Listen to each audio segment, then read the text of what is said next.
છેલ્લા થોડા સમયથી પાટીદાર સમાજ પ્રેમ લગ્નની નોંધણીના કાયદામાં સુધારાની માંગ કરી રહ્યું છે। જો કે હવે લગ્ન નોંધણી કાયદામાં સુધારાની માંગને લઈને પાટીદાર સમાજ અડગ હોય તેવું લાગી રહ્યું છે, કારણ કે મહેસાણાના વિજાપુરમાં લગ્ન નોંધણીમાં સુધારા માટે પાટીદાર સમાજની ક્રાંતિ સભા યોજાઈ હતી, જેમાં સમાજના આગેવાનો સહિત મોટી સંખ્યામાં લોકો જોડાયા હતા, જેમાં માતા પિતાની સંમતિ સાથે લગ્નની નોંધણી સહિતની માંગ કરવામાં આવી હતી। આ સભામાં એન્ટી રોમિયો સ્ક્વોડની પણ સ્થાપના કરવામાં આવી હતી। તો સભામાં વરુણ પટેલે ડીસાના એક ગામમાં ખોટી રીતે લગ્ન નોંધણી થતી હોવાની પણ વાત કરી છે। 250 જેટલી લગ્ન નોંધણીમાં ગોલમાલ થયું હોવાનો પણ તેમણે દાવો કર્યો છે। તો મોટાભાગના એફિડેવિટમાં લગ્નનું સ્થળ અને લગ્ન કરાવનાર એક જ હોવાનો પણ તેમણે દાવો કર્યો છે।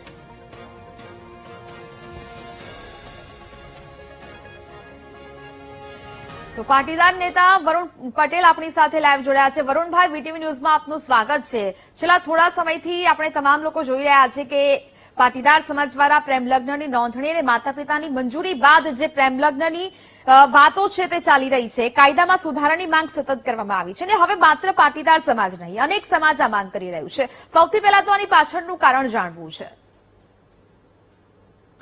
બેન, જો તમે જુઓ કે વિજાપુર ખાતે વિજાપુર પાટીદાર સમાજ આયોજિત લગ્ન નોંધણીના કાયદામાં ફેરફારની માંગ સાથે જે સભાનું આયોજન થયું, એમાં તમામ સમાજના આગેવાનોએ, તમામ સમાજના લોકોએ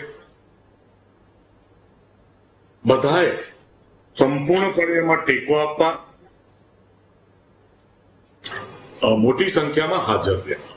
જે મુખ્ય માંગણી છે કે એક વર્ગ ગુજરાતમાં એવો છે કે દીકરી 16 વર્ષની થાય અને ટાર્ગેટ કરે, 2 વર્ષ સુધી એને ફસાવે, 18 વર્ષને 2 દાડા થાય એના જોડે ખોટી રીતે લગ્ન કરે, 18 વર્ષને 10 દિવસ થાય અને એના લગ્ન થઈ જાય।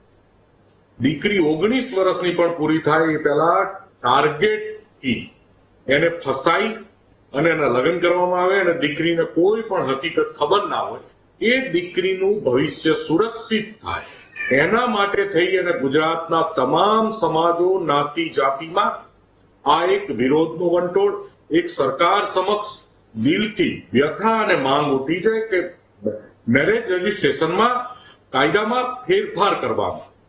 અને હું આશાવાદી છું કે ગુજરાતની સંવેદનશીલ સરકાર લાખો પરિવારોની આ પીડાને વાચા આપી અને વહેલામાં વહેલી તકે કાયદામાં ફેરફાર કરશે। ઓકે વરુણભાઈ, ડીસાના એક ગામમાં આવી રીતે લગ્નની ખોટી નોંધણી થતા હોવાના પણ આપે આક્ષેપ કર્યા છે, એ આખો મામલો શું છે? બેન, એ પાલનપુર ડીસાનું સમયનારા ગામ છે, એમાં 250 કરતા પણ વધારે લગ્ન થયા અને લગ્નનું સ્થળ એક જ જોગમાયાનું મંદિર, એના ફોટા મેં પુરાવામાં આપ્યા છે,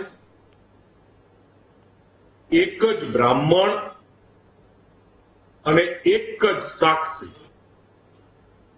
અને એ ગામના સરપંચને પૂછતા, એ મંદિરની સામે જે તબેલો છે એ તબેલાવાળા કમલેશભાઈને પૂછતા એમને કીધું કે અમારા ધ્યાને એક પણ લગ્ન અહીંયા થયા હોય એવું અમારા ધ્યાનમાં નથી।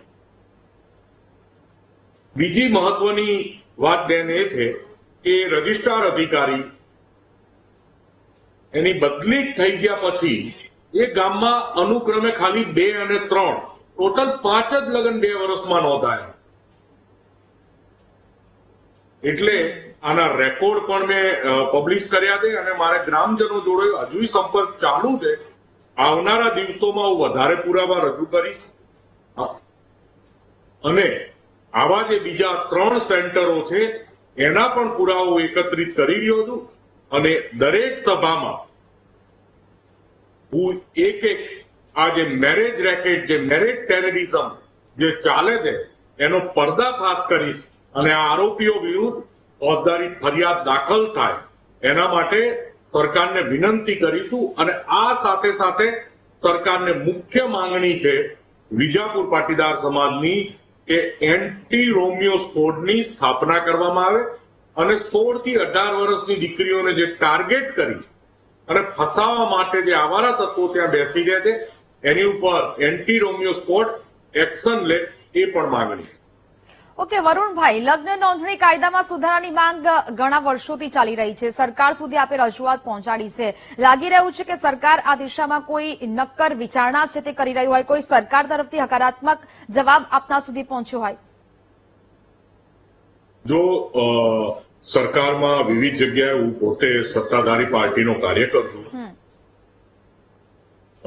મારે સંપર્કો થતા હોય છે અને સૌથી મહત્વની બાબત એ છે કે હું મીડિયાના માધ્યમથી બહુ જવાબદારીપૂર્વક કહી રહ્યો છું કે સરકારની ઈચ્છા શક્તિ છે આ કાયદામાં બંધારણીય રીતે સુધારો કરવાની. સરકારની ઈચ્છા શક્તિ છે. કદાચ એ ઈચ્છા શક્તિ પૂરી કરવાની પ્રક્રિયા અત્યારે ધીમી છે, પણ આ વિજાપુર પાટીદાર સમાજનું આયોજન જોઈ અને હું માનું છું કે પ્રક્રિયામાં પણ ગતિ આવશે. બિલકુલથી વરુણભાઈ, વીટીવી ન્યૂઝ સાથે વાતચીત કરી તે બદલ આપનો ખૂબ ખૂબ આભાર. એટલે કે કહી શકાય કે હવે આ કાયદામાં સુધારાની માંગ છે તે કરવામાં આવી છે. જે પ્રકારે અસામાજિક તત્વો છે દીકરીઓને પોતાની જાળમાં ફસાવીને તેમનો દુરુપયોગ કરવાની વાત અત્યારે પાટીદાર અનેક નેતાઓ છે, લોકો છે, સામાન્ય લોકો તે પણ કહી રહ્યા છે, અને તેને જ લઈને માતા પિતાની સંમતિ સાથે જો આવા લગ્ન થાય તે માટેની આ માંગ કરાઈ છે.